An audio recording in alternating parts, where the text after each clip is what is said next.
If I could sit my past junkie self down and have a conversation, this is what I'd say.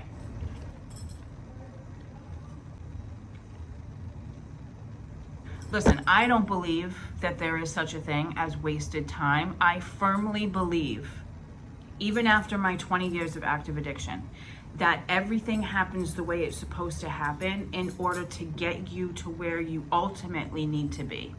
So for some reason, I needed to experience 17 straight years of heroin addiction. I needed to experience all the arrests, the jails, the detoxes, the infections, the hospital stays, the homelessness.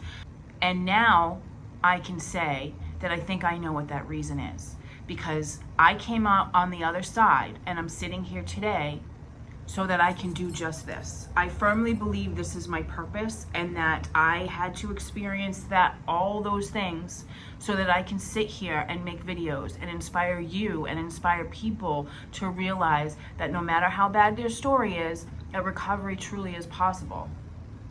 And I believe that. But for the sake of content and making a video, I asked myself if there was anything that I wanted to say to my past junkie self. So if you're in your 20s or your 30s, listen up. If you're still struggling with active addiction, listen up, because this is probably what I'd say to you too.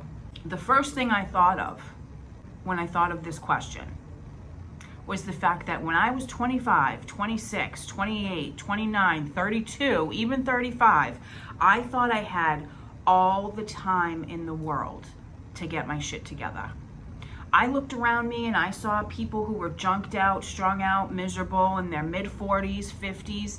Hell, even when I was working in the field and in the addiction field, and I was a therapist, and I had clients who were in their 50s and even 60s. And they were still struggling with active addiction and in and out of detoxes and jails and getting arrested. I looked around me and thought, wow, I don't want to be still miserable. I don't want to be an old junkie. My biggest fear back then was being an old, miserable junkie. I really didn't want to be waking up and realizing that I didn't change, that I spent the last 20 years doing the same thing, that I was still miserable, that I was still stuck, that I was still in that vicious cycle of misery, hustling, lying, cheating, stealing. For some strange reason, the simple fact that I was younger, like I thought I was different than they were because I was younger. Like, oh, I'm just gonna do this for a little while longer and then I'll get my shit together. That's really what I thought. But then as I started aging, and it really wasn't until my early 30s, mid 30s, when I started becoming aware and cognizant of like my age and how I was getting actually older, and I wasn't changing, and I was still doing the same thing, and I was still stuck in that miserable cycle, and I was still junked out and strung out, and I was still getting arrested, and I was still going to jails and detoxes, and I was scared. I was scared. My fear was waking up one day and being an old junkie. And guess what? I woke up one day and I was a 40-year-old junkie. Not to say that that's old, but hey, when you start getting high in your early 20s, 40 feels like a whole lifetime, 2 lifetimes. It feels like light years away, like it's never gonna happen. So one day when I woke up and I was 40 and I was still strung out, and I was still miserable, and I was still doing the same old. In fact, I was way worse. I was way worse than the person I was at 25. I had turned into a person I didn't want to be. I was doing things that I never said I'd do. I didn't recognize myself. I was way more miserable than I was 25. I had a 10+ page criminal record. I was a felon. I have severe scarring all over my body. I completely and utterly ruined my credit over and over and over again. I have no work history. The last job, legal job that I actually had, like in my field, because I have a college education, I have a master's degree. I was a therapist, but I haven't used that degree since I was 26. It's been 20 years since I've had like a real job. The last time I had a legal job, I was 30, waiting tables. I don't have a resume. So now I'm a big girl age and I'm 45, trying to build this whole new life for myself, trying to get this financial stability that I crave, the financial freedom that I know I deserve, trying to start all over again and create an entirely new life from absolutely nothing after losing everything. And I'm like, wow, you know, it would kind of be nice if I could like get a loan. It would kind of be nice if, like, you know, the banks trusted me, like any bank. I took it upon myself when I was junked out to completely ruin my credit and like take out bank accounts in literally every single bank that existed in Boston and run my credit into the ground over and over and over and over again. I'm banned from all the check cashing places in Boston. I'm banned and red flagged from every single money sending service like MoneyGram and Western Union. Even if somebody wanted to send me money, I can't pick it up. I can't use those services anymore because of my junkie ways of money scams and lying and manipulating. So now I'm sitting here and I don't have a resume. I don't have a work history. I'm finding it incredibly difficult to find a job. I can't get a loan. I can't get a credit card. My past junkie self thought, or didn't think, I didn't care about any of these consequences. I didn't think about these consequences. I didn't care about it. I thought it didn't apply to me. I thought, whatever, no big deal. Like, I didn't think I was ever going to, like, I don't know, need good credit. Honestly, I don't know. I just didn't care. And again, I thought I had all the time in the world to turn it all around. I didn't think how it was going to affect 45-year-old me. I didn't think that I was ever going to have like a life. I didn't think there was ever going to be a time in my life where I wasn't using. So I really just didn't care. So if I could say anything to that past junkie version of myself, I would say, no, you don't have all the time in the world. Time is going to catch up to you.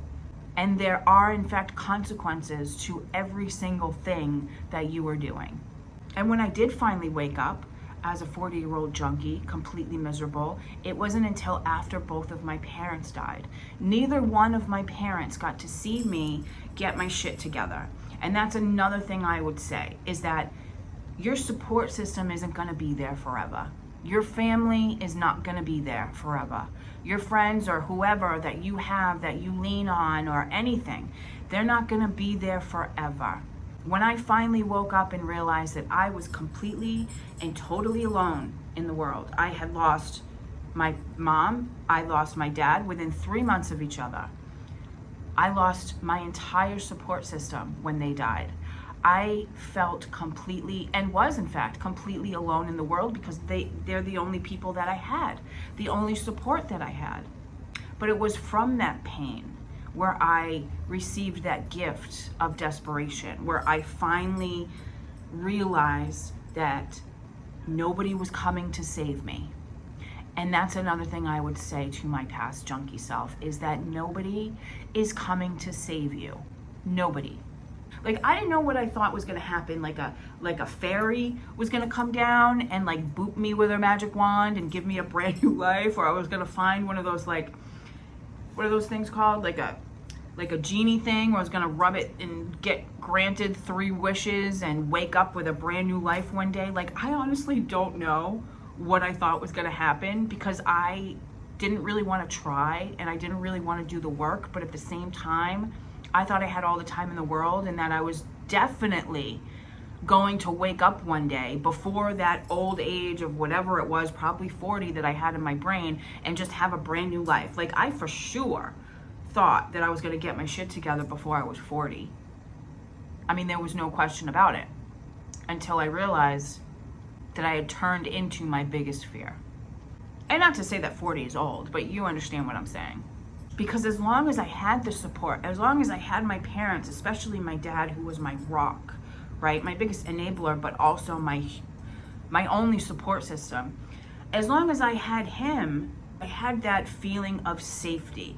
And that's the only way I can describe it. Because once I lost them, I had this overwhelming sense of being orphaned in the world.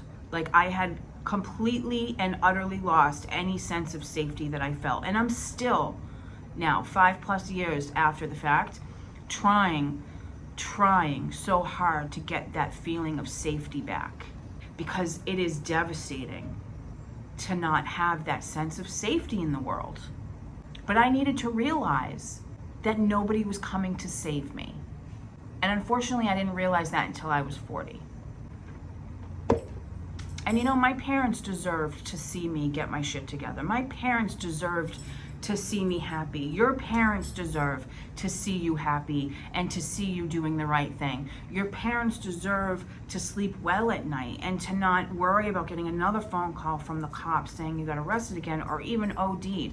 Like, really, I don't truly believe in that whole you have to do it for yourself thing, because I think eventually that catches up to us. Like, we realize that we're doing it for ourselves, but that initial try, that first try of getting, you know, into recovery or sobriety or just stopping using in general, doesn't necessarily have to be wholeheartedly for yourself. You can do it and be motivated by something outside of yourself, but I think eventually the motivation to keep doing it for yourself comes when you realize how much more rewarding life is without the substance and without the misery. And that's another thing. I would tell my younger self to stop fighting so hard to stay miserable, because that's what I did. I fought every single day, all day, for 17 straight years of my heroin addiction to stay in my addiction. It is hard to stay addicted. It is a full-time job to stay addicted. Every day, hustling all day, meeting the dude, copping, lying, cheating, stealing, manipulating, conning people, wearing masks, pretending. It's exhausting. It is exhausting. And once you give yourself a chance, just give it a try. Just try it out. Try going to a couple meetings if that's your thing. Go miniature golfing, go out for ice cream, go bowling, go meet some people. Try living a life without the substance for a little while, and if you hate it that much, you can always return to using. That life, that miserable life of addiction and active addiction will always be there to go back to, trust me. But the recovery, the sobriety, that life, it's not gonna wait for you. It's not gonna wait around waiting for you to wake up. Give yourself a chance. Give yourself a freaking chance. So with that, I think that's all I have to say. Subscribe if you're not already, like the video, share the video. I hope that you watched the whole thing. If you made it to this point, leave me a purple heart in the comments. Let me know how old you were when you finally woke up, or how old you are if you're still struggling, and if you resonate with this and anything that I had to say. So thank you so much for being here, and I'll see you in the next video. I just did this whole video.